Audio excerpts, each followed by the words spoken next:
नमस्कार। राम राम, राधे राधे। तो कैसे हो आप सब? उम्मीद करता हूं कि सभी एकदम स्वस्थ और अच्छे होंगे और शब्दवाणी क्लासेस की जो एनसीईआरटी की क्लासें हैं वो विधिवत रूप से देख रहे होंगे। अपन चर्चा कर रहे थे क्लास 8वीं की जो एनसीईआरटी की किताब थी हमारा अतीत, उसके ऊपर, और लगातार उसके क्वेश्चन सीरीज पर और उसके अध्यायों पर अपन चर्चा बनाए रखे हैं। अपन किसी भी पाठ को जल्दबाजी में पूरा करने की कोशिश नहीं करते हैं। जैसा कि मैंने आपको बार बार बताया है कि लगभग एक पाठ को पूरा करने में अपन को 1.5-2 घंटे का समय लग जाता है, क्योंकि मैं धीरे धीरे एकदम सरलता से समझाता हूं। ये अपनी क्लास है, वो क्लास 8वीं के जो नन्हे मुन्ने बच्चे हैं वो भी देख रहे होंगे, तो उनके हिसाब से उनको आसानी से समझ में आए कि क्या चीज़ है, क्या घटना है, कौन सी घटना किस प्रकार घटी, सारी चीज़ें एकदम व्यवस्थित रूप से समझा रहा हूं। तो उसी क्रम में अपन ने 8 अध्याय पूरे कर लिए हैं। हालांकि जो नई हमारा अतीत की एनसीईआरटी की किताब आई है उसमें 8 अध्याय है, लेकिन जो पिछले वर्ष की किताब थी उसमें 10 अध्याय थे, और जो लास्ट वाले अध्याय थे वो काफ़ी इंपॉर्टेंट भी थे। तो मैंने सोचा क्यों ना 2 अध्याय अपने 5-6 क्लास और बनेगी, उनको भी पढ़ लेते हैं। हो सकता है कि उनमें से भी क्वेश्चन पूछ लिए जाए। तो आज अपन जो पढ़ने वाले हैं वो अपना जो अध्याय 9 है। कौन सा अध्याय?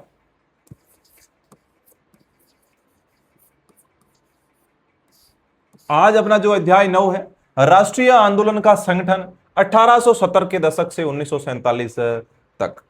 सारी चीजें पढ़ ली, अंग्रेजों के आने से लेकर विभिन्न प्रकार की गतिविधियों तक। और आज अपन जो पढ़ने वाले हैं वो ये पढ़ने वाले हैं कि किस प्रकार राष्ट्रीय आंदोलन का संगठन हुआ, किस प्रकार लोगों ने राष्ट्रीय आंदोलन किया 1870 के। एक थोड़ा सा अपना जो 8वां अध्याय था उसमें पीछे थोड़ी सी बातें रह गई थी, अपन ने जल्दबाजी में उसको पूरा करने का कोशिश किया था। देखो, सुधारों के लिए संगठित होना, अपना जो पिछला पार्ट था वो सुधार से संबंधित था। तो उसमें जो पहली बात है वो ब्रह्मो समाज। ब्रह्मो समाज की स्थापना 1830 ईस्वी में की गई थी।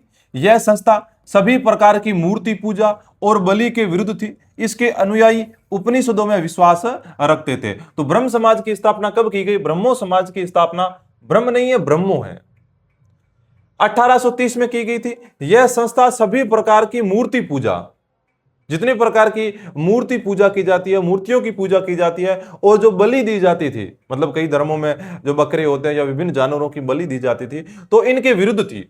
और इसके जो अनुयायी थे वो उपनिषदों में विश्वास रखते थे। जो उपनिषद थे उनमें विश्वास रखते थे। इसके सदस्यों को अन्य धार्मिक प्रथाओं या परंपराओं की आलोचना करने का अधिकार नहीं था।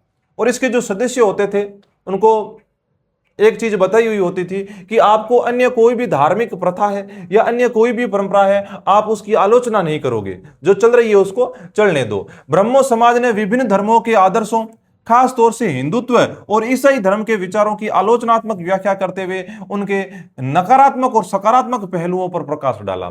अब जो ब्रह्मो समाज के लोग थे उन्होंने क्या किया? विशेष तौर पर जो हिंदू समाज था और जो ईसाई धर्म था, इन पे गहन चर्चा की और बाद में इसकी आलोचनात्मक व्याख्या की इन समाज की, कि इनमें कौन कौन सी चीजें अच्छी है और कौन कौन सी चीजें बुरी है। ये देख सकते हैं, ये जो चित्र आपको दिखाई दे रहा है ये केशव चंद्र सेन का है। ये ब्रह्मो समाज के मुख्य नेताओं में से एक थे। कौन? केशव चंद्र सेन। फिर एक आता है डेरोजियो एवं यंग बंगाल। ये क्या था? तो 1820 के दशक में Henry Louis Vivian Derozio Hindu college Calcutta में अध्यापक थे।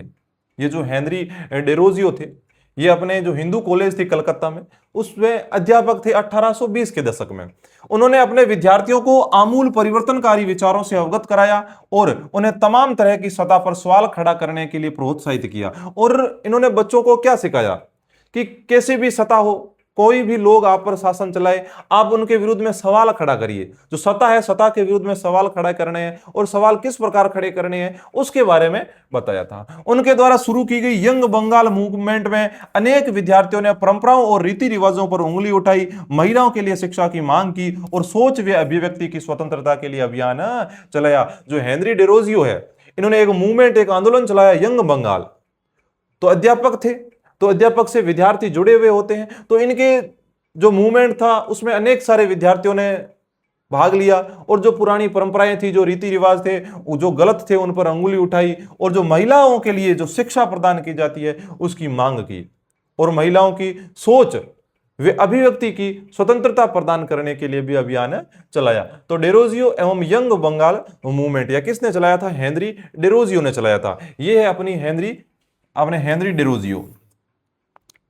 अगला है रामकृष्ण मंच मिशन और विवेकानंद। रामकृष्ण मिशन और विवेकानंद। रामकृष्ण मिशन का नाम स्वामी विवेकानंद के गुरु रामकृष्ण परमहंस के नाम पर रखा गया था। अब रामकृष्ण मिशन नाम क्यों रखा गया? क्योंकि स्वामी विवेकानंद ने जब इस प्रकार का मिशन चलाया तो उनको अपने गुरु की याद आई, तो अपने जो गुरु है रामकृष्ण परमहंस, उनके नाम पर इस मिशन का नाम रख दिया। यह मिशन समाज सेवा और निस्वार्थ श्रम के जरिए मुक्ति के लक्ष्य पर जोर देता है। अब यह क्या करता है कि समाज सेवा करो और कोई भी काम करो तो वो निस्वार्थ करो।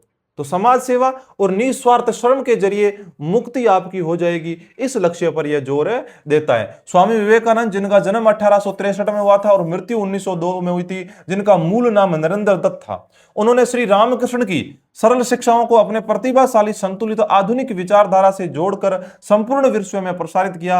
आपको पता है कि 1893 में शिकागो में जो विश्व धर्म संसद में उन्हें सुनने के बाद न्यूयॉर्क हेराल्ड ने विवरण दिया कि ऐसे विद्वान राष्ट्र में धर्म प्रचारकों को भेजना कितना मूर्खतापूर्ण है। जब न्यूयॉर्क हेराल्ड ने 1893 में स्वामी विवेकानंद ने शिकागो में जो विश्व धर्म परिषद हुई थी, विश्व में धर्म से संबंधित सभी लोग आए थे, वहां पर उन्होंने जो विवरण दिया था, जो अपनी बातें रखी थी, तब उनकी बातों को सुनकर जो न्यूयॉर्क हेराल्ड नाम का अखबार है उसने विवरण दिया कि ऐसे विद्वान राष्ट्र, भारत को बताया कि भारत एक ऐसा विद्वान राष्ट्र है जहां पर इतने प्रकार के विद्वान लोग रहते हैं, तो वहां पर अपन धर्म प्रचारकों को भेज रहे हैं, अपन कितने मूर्ख हैं।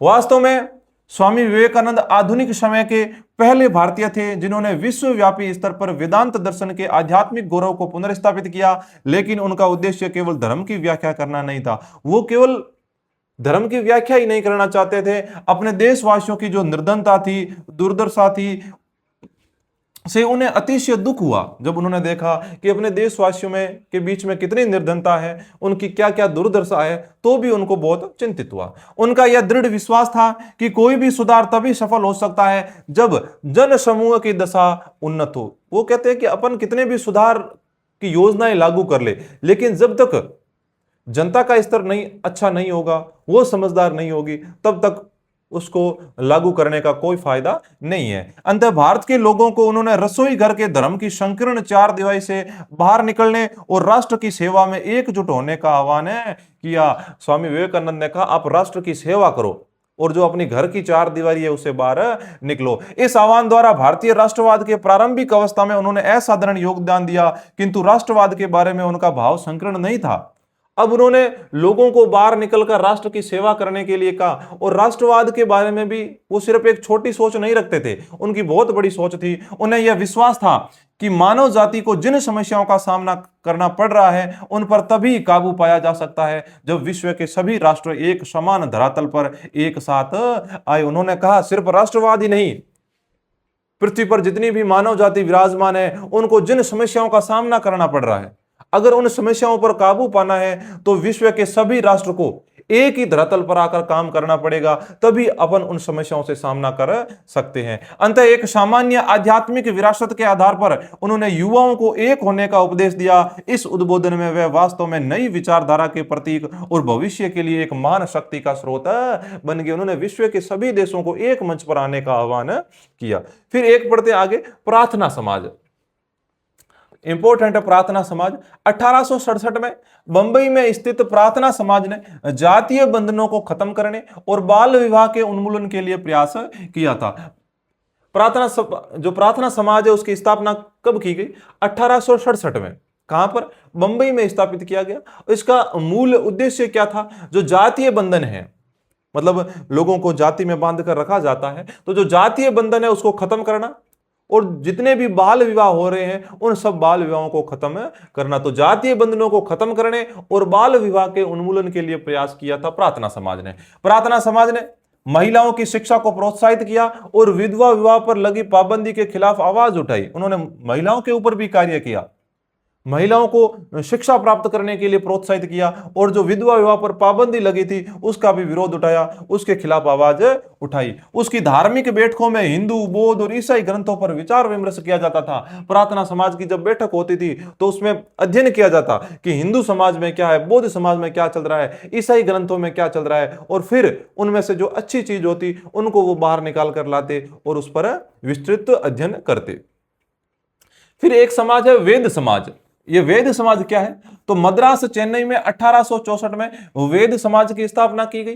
वेद समाज था यह ब्रह्मो समाज से प्रेरित था। वेद समाज ने जातीय भेदभाव को समाप्त करने और विधवा विवाह तथा महिला शिक्षा को प्रोत्साहित करने के लिए काम किया। मतलब जितने भी संगठन बने, जितने भी समाज सुधारक आए, जितने भी विभिन्न प्रकार के समाज बने, उनमें मूल लक्ष्य यही था कि जातीय भेदभाव है उसको समाप्त करो, विधवा विवाह करो, और जो महिला शिक्षा है उसको प्रोत्साहित करो। यही मुख्य लक्ष्य थे उनके। इसके सदस्य एक ईश्वर के अस्तित्व में विश्वास रखते थे। उन्होंने रूढ़िवादी हिंदुत्व के अंधविश्वासों और अनुष्ठानों की सख्त निंदा की। उनका विश्वास था कि ईश्वर एक है। ये जितने भी रूढ़िवादी हिंदू है, विभिन्न प्रकार के क्रियाकलाप करते हैं, जितने अंधविश्वासों से भरे पड़े हैं, उन सब की वेद समाज ने क्या की? निंदा की। फिर एक है अलीगढ़ आंदोलन।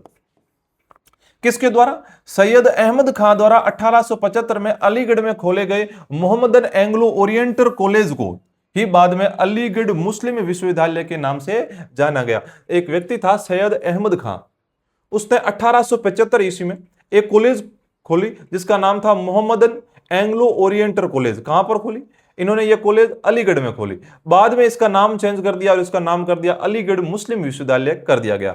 यह क्या करता? यहां मुसलमानों को पश्चिमी विज्ञान के साथ साथ विभिन्न विषयों की आधुनिक शिक्षा दी जाती। अलीगढ़ आंदोलन का शैक्षणिक सुधारों के क्षेत्र में एक गहरा प्रभाव रहा। किसने शुरुआत की अलीगढ़ आंदोलन की? सैयद अहमद खां द्वारा 1875 में की गई। यह है अपने सैयद अहमद खां। अगर इस चीज को मैं आपको अच्छी तरह से बताने की कोशिश करूं तो देखिए, एकदम क्रम वाइज इसको सेट करते हैं कि सर्वप्रथम यंग बंगाल मूवमेंट। यंग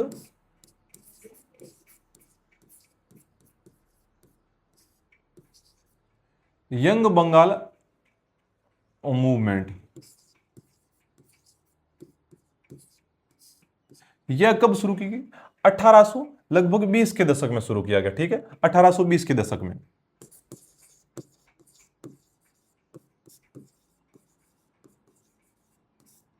उसके बाद में अगर बात करें तो एक प्रार्थना समाज था, एक वेद समाज था और एक अलीगढ़ आंदोलन था, जिसमें सबसे पहले अपन बात कर लेते हैं वेद समाज की।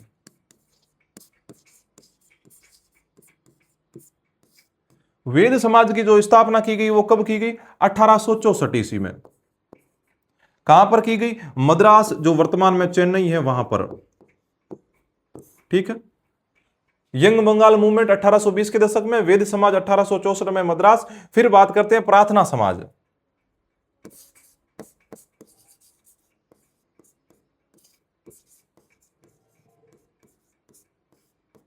प्रार्थना समाज की स्थापना कब की गई? तो प्रार्थना समाज की स्थापना की गई 1867 ईस्वी में। कहां पर? इसकी स्थापना मुंबई में की गई। फिर उसके बाद में लास्ट में पढ़ते हैं अलीगढ़ आंदोलन।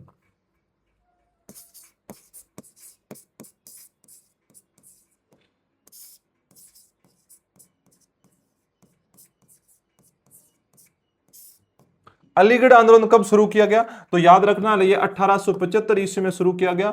इसमें अलीगढ़ में एक कॉलेज खोला गया था जिसे बाद में अलीगढ़ मुस्लिम कॉलेज कहा गया। इसकी शुरुआत किसने की थी? सैयद अहमद खान ने।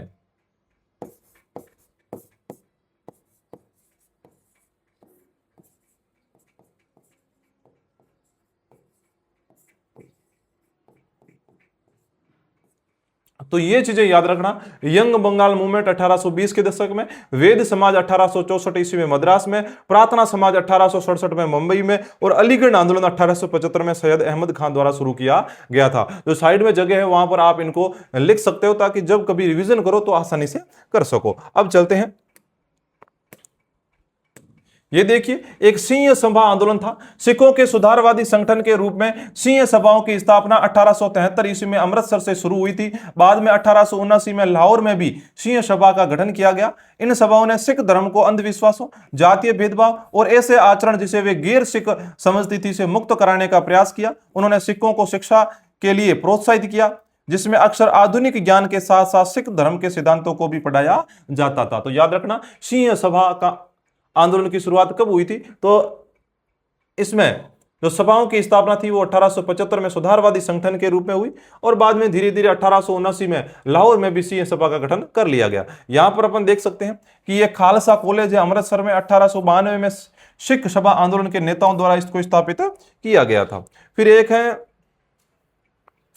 काले गुलाम और गोरे बगान मालिक। आप यह जान चुके हैं कि ज्योतिराव फुले ने अपनी पुस्तक गुलामगिरी में जातीय उत्पीड़न और अमेरिका में प्रचलित दास प्रथा के बीच किस तरह संबंध स्थापित किया था? क्या आप जानते हैं कि दासता की यह प्रथा क्या थी? तो देखिए कि 17वीं शताब्दी में जब यूरोपीय खोजी यात्री और व्यापारी पहली बार अफ्रीका पहुंचे तो उन्होंने गुलामों का व्यापार शुरू कर दिया। जब 17वीं शताब्दी में जो यूरोपीय खोजी यात्री थे, जो व्यापारी थे, वो पहली बार अफ्रीका पहुंचे तो उन्होंने क्या कर दिया, वहां के जो गुलाम थे उनका व्यापार शुरू कर दिया, उनको वहां से लेकर अपने देश आने लगे। वे अफ्रीका के काले लोगों को पकड़कर अमेरिका ले जाते। कहां ले जाते? अफ्रीका के जितने भी काले लोग थे उनको पकड़कर अफ्रीका ले जाते, अमेरिका ले जाते, और वहां के गोरे बागान मालिकों को बेच देते। मतलब अफ्रीका से खरीदते, अमेरिका में उनको बेच देते। तो लोगों ने ऐसा व्यापार शुरू कर दिया। उन्हें कपास और अन्य बागानों में काम करना पड़ता, जो ज्यादातर दक्षिणी संयुक्त राज्य अमेरिका में स्थित थे। बागानों में ये गुलाम पो फटने से लेकर देर रात तक काम करते थे। मतलब ये देर रात तक इनको बहुत ज्यादा काम करवाया जाता था। सही ढंग से काम न करने के नाम पर मालिक उन्हें सजा देते थे, कोड़ों से पीटते थे और तरह तरह की यातनाएं भी देते। अब वो अच्छा काम करते तो भी मालिक कहते कि तू अच्छा काम नहीं कर रहा है, तो उसको सजा देते, कोड़ों से पीटते और तरह तरह की यातनाएं देते। अब फिर क्या हुआ? श्वेत और अश्वेत सभी तरह के बहुत सारे लोगों ने संगठित रूप से इस दास प्रथा का विरोध किया। अब धीरे धीरे जो श्वेत लोग थे, जो अश्वेत थे, मतलब सफेद और असफेद जितने भी लोग थे, उन सब ने दास प्रथा का विरोध किया। इस क्रम में उन्होंने 1776 की अमेरिकी क्रांति की भावनाओं का हवाला देते हुए आह्वान किया कि अमेरिका वासियों, अपने घोषणा पत्र को देखो, क्या तुम अपनी भाषा भी समझ में नहीं आती? गेटिसबर्ग में दिए गए अपने अत्यंत भावपूर्ण भाषण में अब्राहम लिंकन ने कहा था कि जिन्होंने दास प्रथा के खिलाफ संघर्ष किया है वे लोकतंत्र के पथ प्रदर्शक हैं। फिर धीरे धीरे अब्राहम लिंकन और जितने भी लोग थे वो दास प्रथा के विरोध में खड़े होने लगे। उन्होंने लोगों से आह्वान किया कि वो जो नस्ली समानता है उसके लिए कदम उठाएं, ताकि धरती से जनता के द्वारा जनता के लिए सरकार का नाश न हो। ये धरती है, यह जनता की है, जनता के द्वारा और जनता के लिए सरकार है, उसका नाश ना हो। ये सरकार किसके लिए है? जनता की है, जनता के द्वारा है और जनता के लिए। तो अपन यहां पर देख सकते हैं एक चित्र कि गुलामों की बिक्री। दक्षिणी कैरोलिना अमेरिका 1856, यहां संभावित खरीदार नीलामी में अफ्रीका से लाए गए गुलामों की जांच पड़ताल कर रहे हैं, चेक कर रहे हैं कि कौन कितना हट्टा कट्टा है, उस हिसाब से उसको अपने काम पर ले जाते हैं। तो ये तो अपना अब 9वां अध्याय कि राष्ट्रीय आंदोलन का संगठन 1870 के दशक से 1947 तक। यहां पर पहला चित्र देख लीजिए कि भारत छोड़ो आंदोलन के दौरान प्रदर्शनकारियों पर आंसू गैस के गोले छोड़ती पुलिस। जब भारत छोड़ो आंदोलन शुरू हुआ था उस समय जो पुलिस थी वो प्रदर्शनकारियों पर आंसू गैस के जो गोले हैं वो छोड़ रही है। अब अपन ने सारे पिछले अध्यायों में क्या क्या चीजें पढ़ ली? तो मुख्य चीजें ये पढ़ ली कि जो अंग्रेज थे वो भारतीय भू क्षेत्र पर अंग्रेजों का कब्जा और रियासतों का अधिग्रहण। जो अंग्रेज थे वो भारतीय जितना भी भू क्षेत्र था उस पर धीरे धीरे कब्जे कर रहे थे और जितने भी रियासतें थी उनको अपने अधीन में ले रहे थे। और क्या कर रहे थे? वो नए कानून ला रहे थे और प्रशासकीय जो संस्थाएं हैं उनकी शुरुआत कर रहे थे, और जो किसान और आदिवासी है उनकी जिंदगियों में बदलाव लाने की कोशिश कर रहे थे।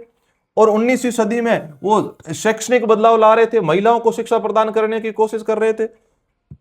महिलाओं की स्थिति से संबंधित वाद विवाद, महिलाओं को वो चाहते थे कि महिलाएं भी घर से बाहर निकले, वो भी पढ़े। तो महिलाओं की स्थिति संबंधी वाद विवाद उत्पन्न होने लगे। जाति व्यवस्था को उन्होंने चुनौती दी कि जिस प्रकार भेदभाव किया जाता है उसको समाप्त करो। सामाजिक एवं धार्मिक सुधार किए, जो सती प्रथा थी, विधवा विवाह था, इनको दोबारा शुरू किया, सती प्रथा को बंद किया।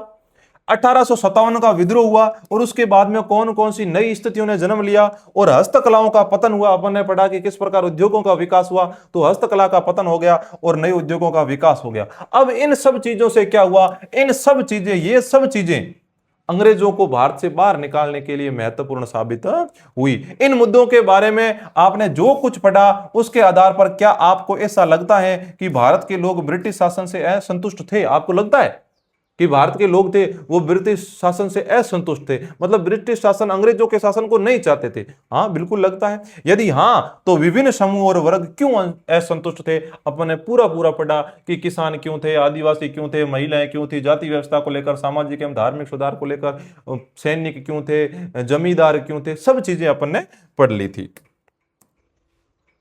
अब राष्ट्रवाद का उदय, लोगों में किस प्रकार राष्ट्रवाद की भावना पैदा हुई कि हमें अपने देश के लिए लड़ना है।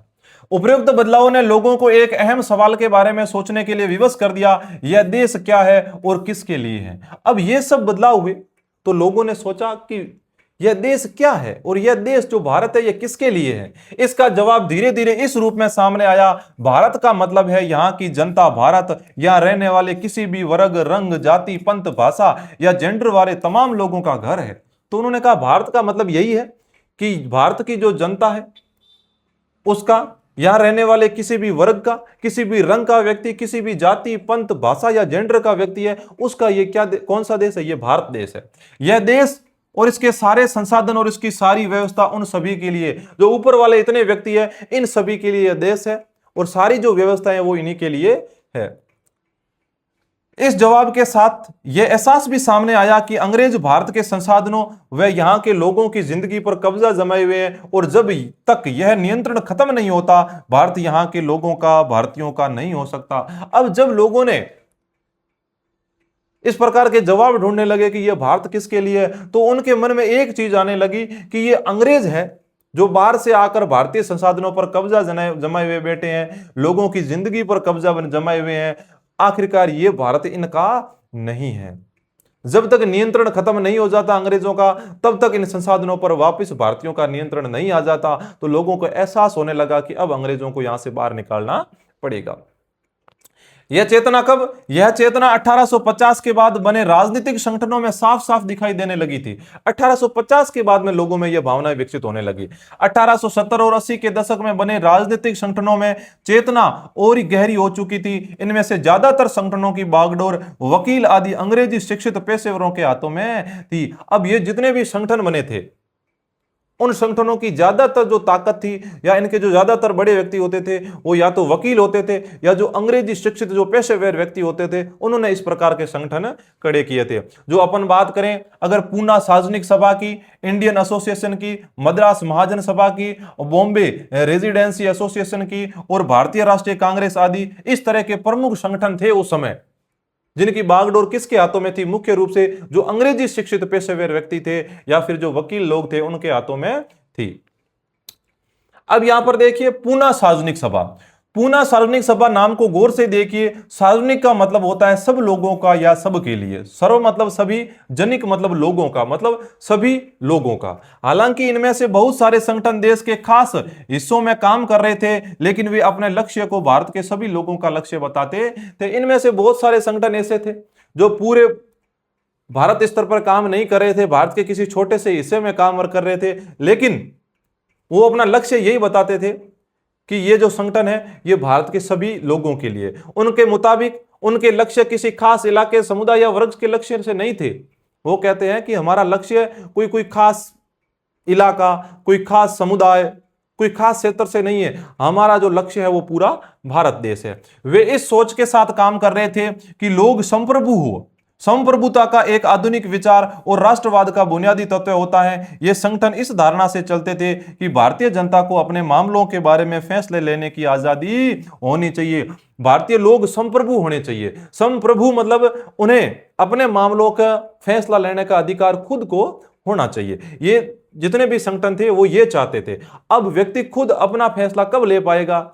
भारतीय लोग अपने भारतीयों का फैसला कब ले पाएंगे? जब अंग्रेज यहां से चले जाएंगे। मतलब मूल लक्ष्य यही था कि अब अंग्रेजों को क्या करना है? बाहर निकालना है। यह भावना कब विकसित हुई? 1870 1850 के बाद में धीरे धीरे विकसित होने लगी थी। और जो 1870 में 1880 में जितने भी संगठन बने थे उनका तो यह मूल तत्व था।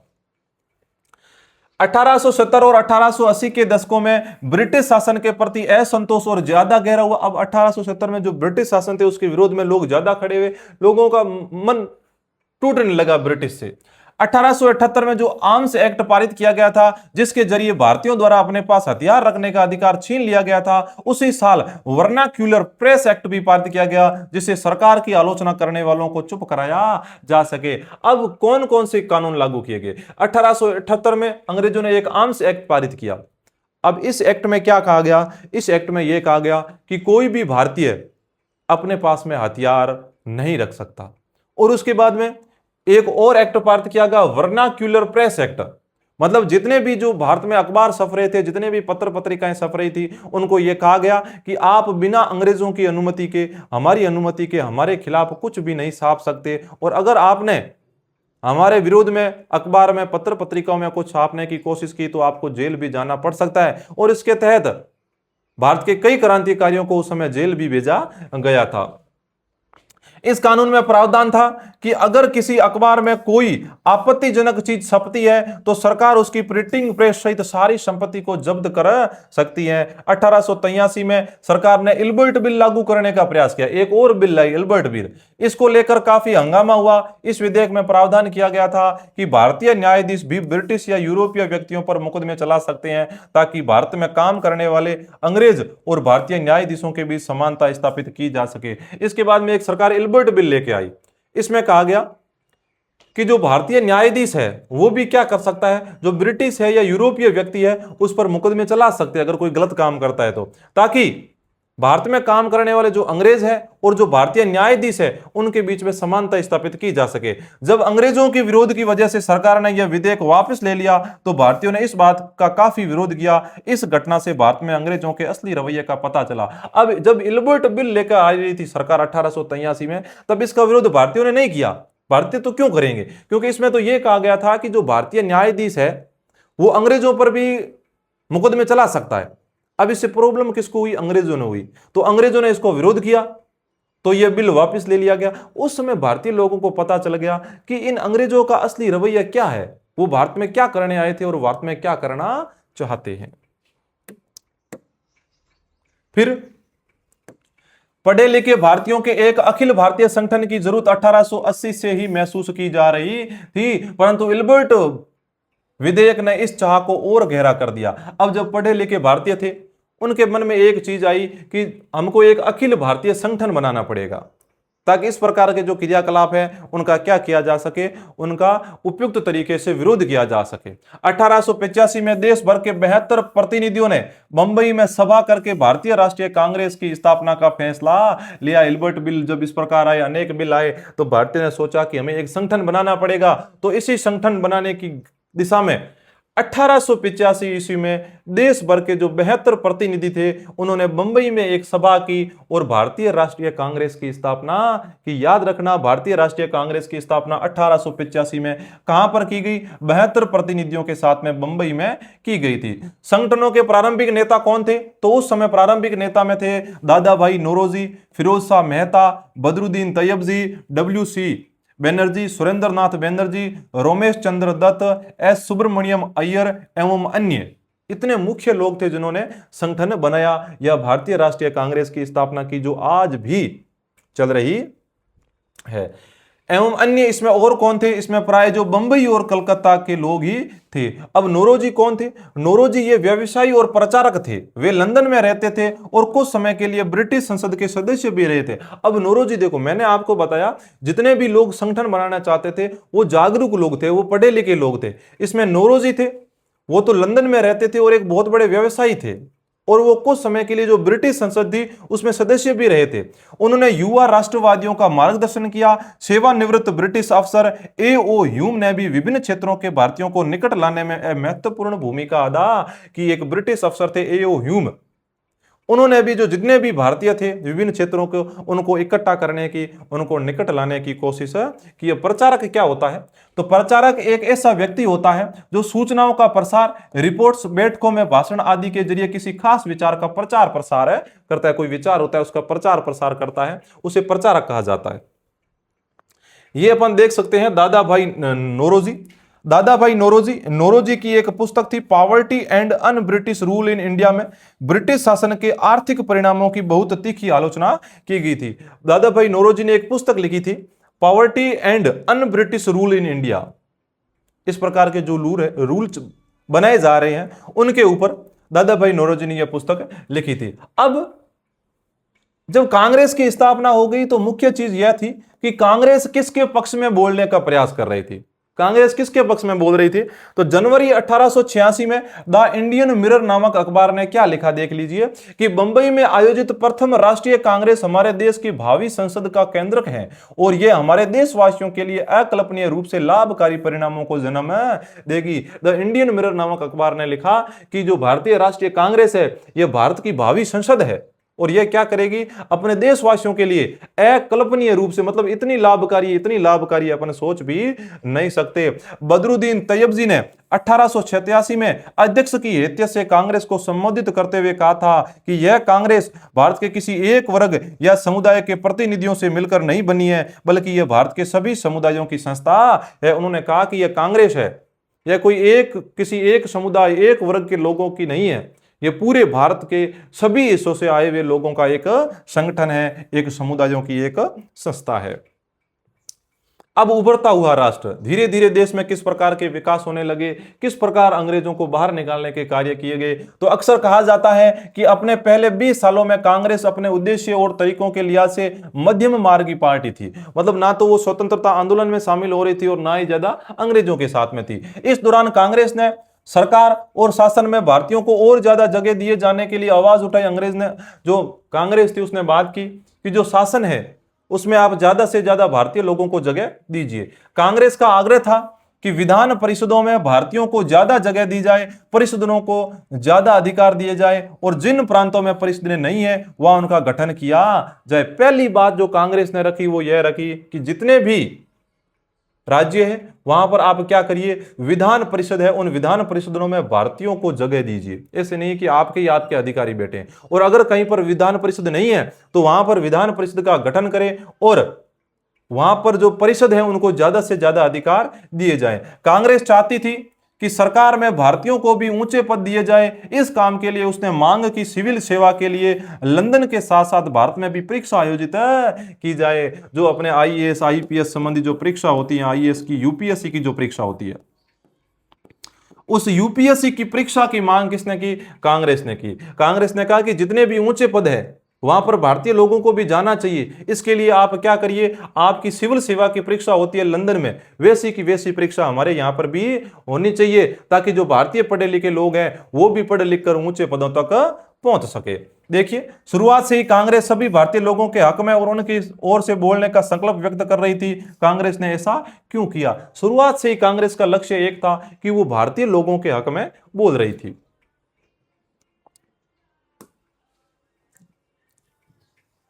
फिर